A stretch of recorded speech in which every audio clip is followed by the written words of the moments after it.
This is Destin Clairbuck. This is Fuel Your Faith with Toby Brand.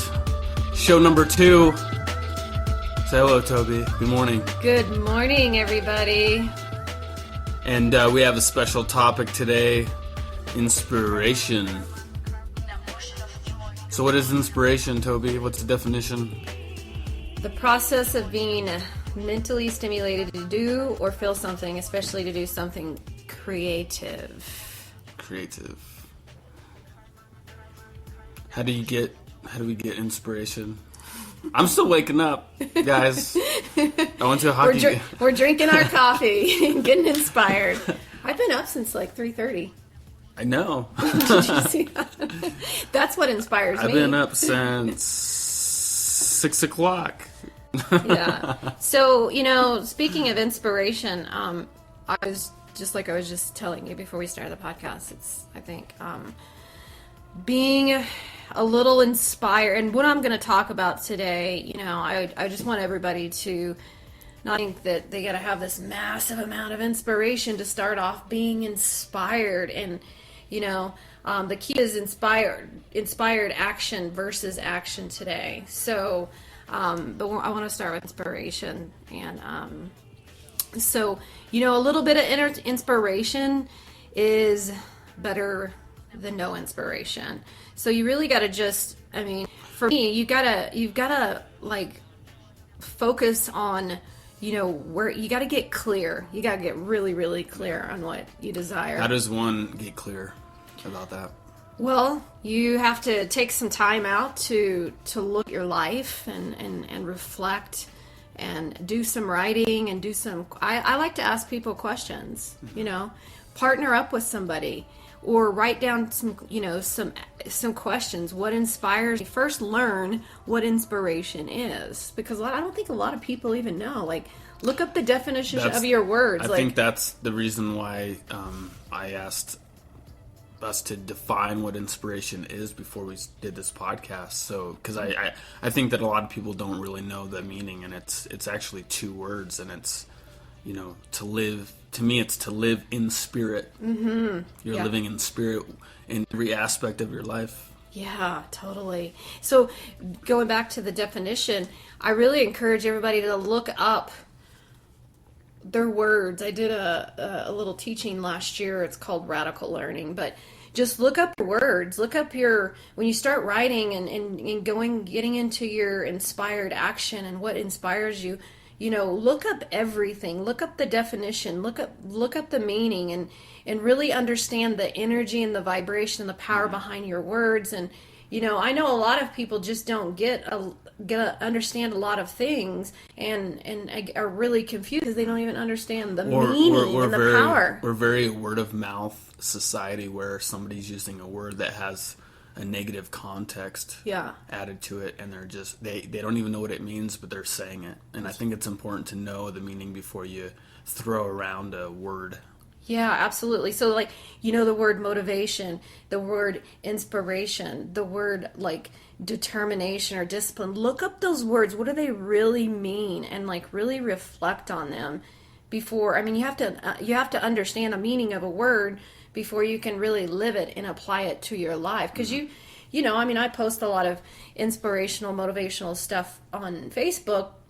However, I know the meaning behind it. And some probably people see it and roll their eyes because they just don't get it, Yeah. And that's good. That's okay. I think it's important to learn the word in English and then Spanish. Yeah, and German and French. Some of these words, they originated in Latin or German, because those are some of the oldest languages, and then they became English. So, I'm kind of joking around about that, but seriously, a lot of these English words derive from Latin words and German words. Yeah, absolutely. But inspiration and learning and figuring out what inspires you, because there's a lot of uninspired people out there. And let's talk about that, because we were having a conversation, me and you, the other day about motivation and inspiration. Do you think you have to have? To me, they kind of resemble the same thing a little bit. in a way, I think you have to find the inspiration to get motivation. Do you Yeah. see that? Yeah, absolutely. And we can get it from other people. I made a post on this on Facebook this morning. But, and it's really good. Sometimes just starting off, being inspired and motivated, we can latch on to others. We can, grab on to others for that.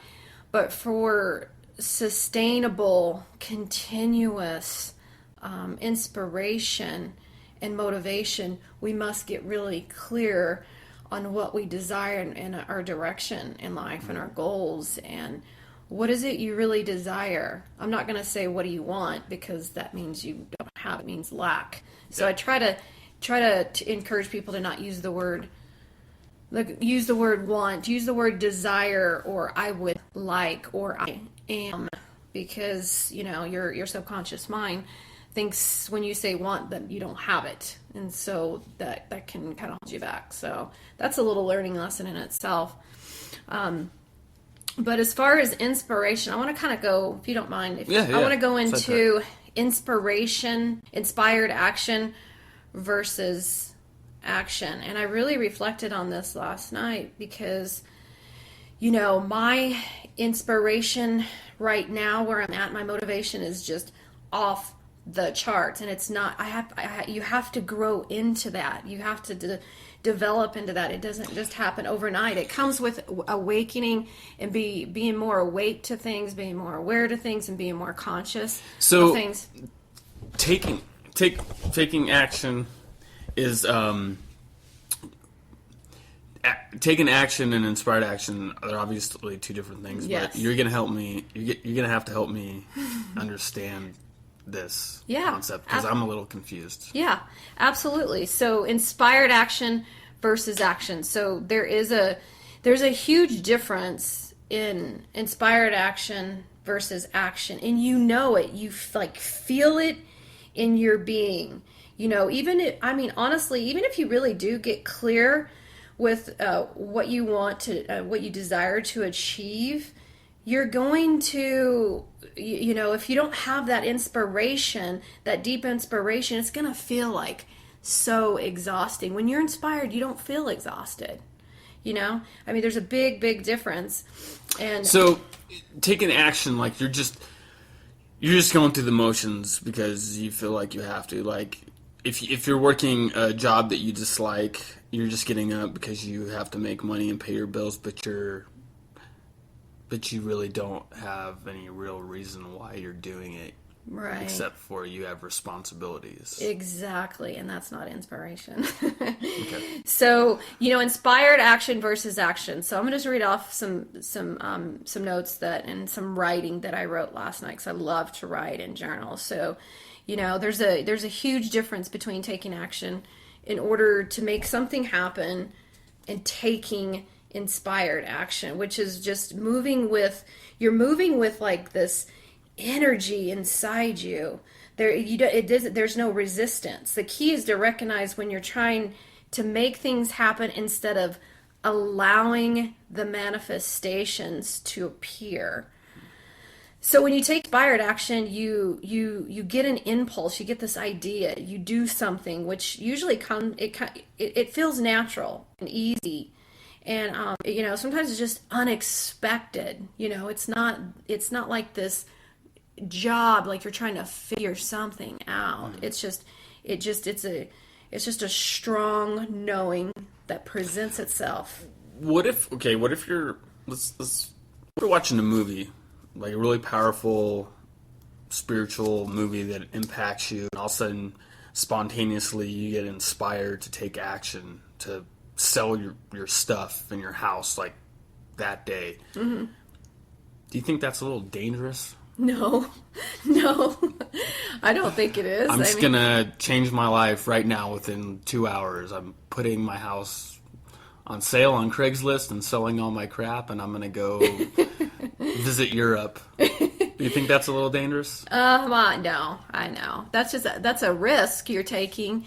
But there could be a lot of amazing stuff that could come out of that, because if you're just like going through the motions of things and you're living in your house, you got all your stuff, and you're not really getting anywhere in life, that inspired action might just, that's a little out there, but that could possibly change your life, Sometimes But you're gonna get a lot of like question marks from your friends and family. They're like, "What are you thinking? Are you crazy?"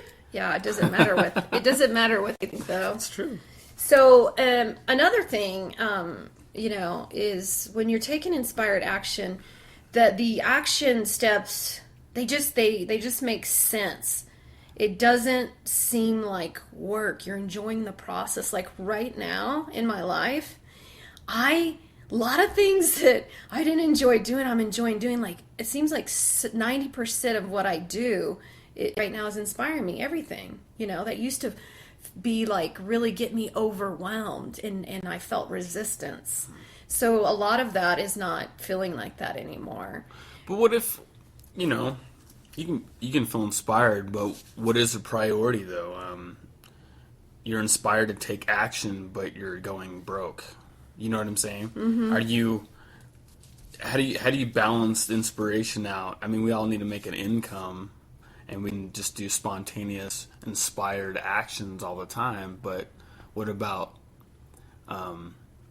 taking care of our daily responsibilities? Well, you can't eliminate your responsibilities from your inspired action. That you have to. There's a lot of responsibility that comes with inspired action. It just your responsibilities just seem a lot easier.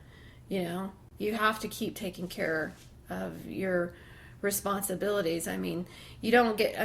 Obviously, if you're getting inspired and you're moving in the right direction and you're getting results, and you're bringing in this balance, and you're clear on what you desire, and that's all coming together. That's a good thing. That's a good sign you're doing the right thing.